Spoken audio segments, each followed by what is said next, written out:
Alright, what's up everybody? So just got back from a sickening leg workout.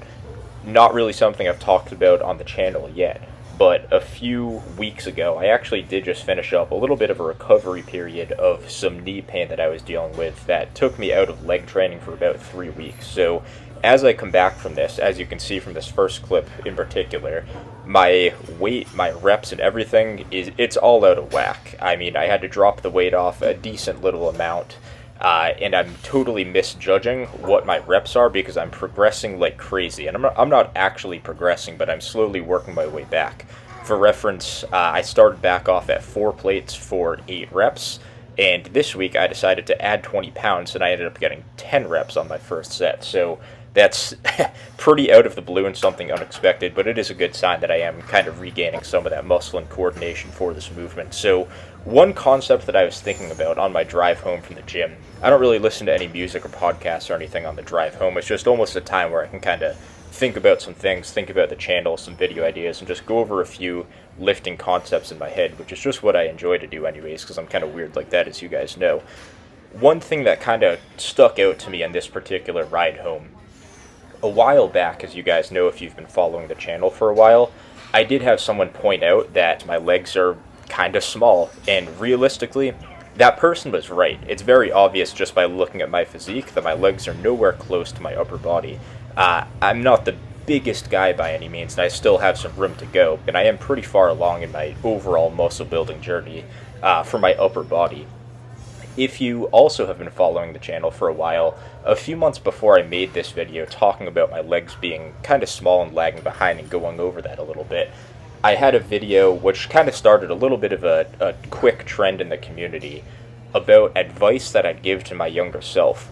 And I don't know why this clicked in my head today, but I almost see this example of me training legs almost as a bit of a time travel where, yeah, I'm a little bit more advanced in my upper body, so the gains are going to be a little bit slower.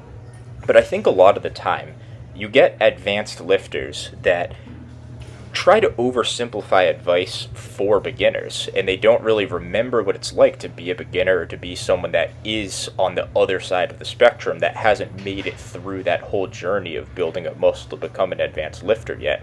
So, in my own self, if I take my upper body and say, alright, I'm close to being an advanced lifter, I've gained the vast majority of muscle that I could gain, and of course I have lots more to go, I'm not denying that. But with my legs, it's like I'm right back to being a beginner. So what I can do is take the principles and take the advice that I've talked about for beginners, specifically in that video, and you guys can see me implement it and make progress and build muscle firsthand. So it's kind of just a cool concept overall, and something that I think will be a cool feature on the channel, where you can really see a lot of leg growth over this year, and of course over the years to come, because I just have so much room to add size. Alright, what's up everybody? So I have a pretty special announcement for the channel. As you guys know, I'm very picky and selective with my sponsors. This is actually my first channel sponsor, which I'm proud to announce is Barbell Apparel. A couple months ago, they reached out to me, sent me a handful of items that I could wear and just see how I like in the gym, outside the gym, all that kind of stuff. And it's held up really well, and I've been very impressed with not only the stuff that they offer as far as the look and the design goes, but also how well it holds up. And as you guys know, there was a video I posted, I want to say it was a little bit over a year ago at this point, where I talk about the things that aren't concrete lifting performance pieces of advice that helped me kind of get to the next level.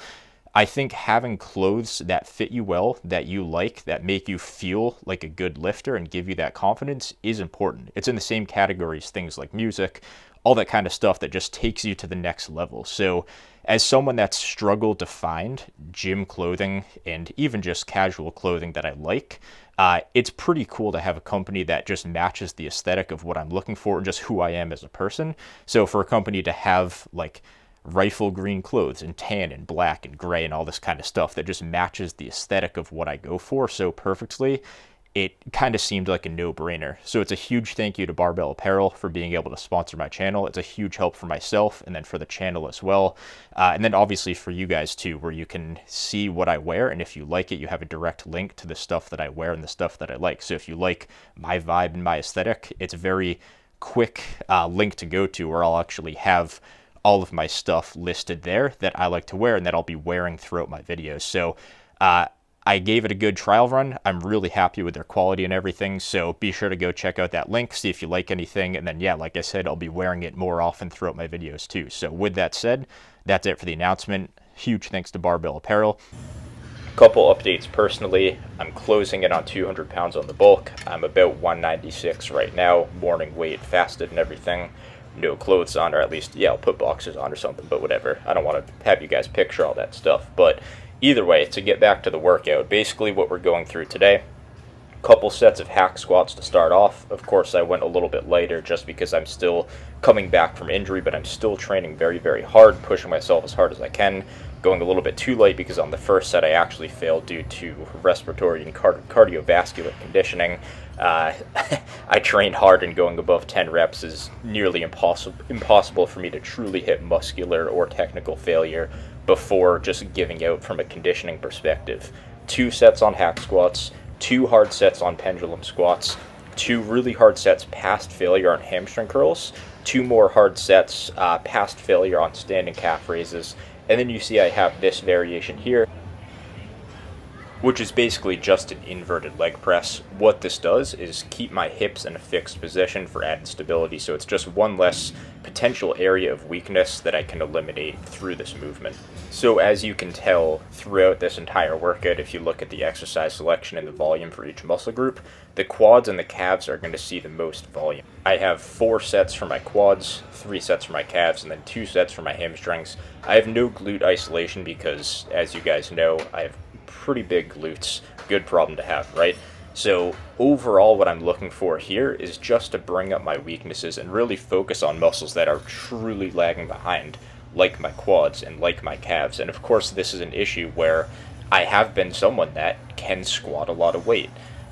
But that doesn't necessarily mean that my quads are the muscle that are truly being hit. So when I pick variations like a pendulum squat and like a hack squat, I can make sure my quads are the prime mover, and generally speaking, they're going to be the limiting factor in each of those movements. So I'm getting a very deep knee bend. I'm getting very close to failure. If not to failure, I usually aim for 0 reps in reserve. And by the time I'm at that 4th set, so my 2nd set of pendulum squats, I'm smoked. So as a general rule of thumb that I want you guys to think about with your leg training, a lot of people like to romanticize the idea of a super high volume, hardcore leg day. And in reality, the most effective leg day that you can have from a hypertrophy perspective is having a killer intensity.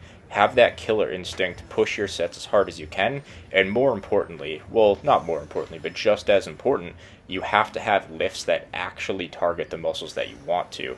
Don't be someone like me that gets some massive squat only to realize my quads were being hidden the entire time and they weren't actually being pushed as a prime mover in that lift compared to other muscles.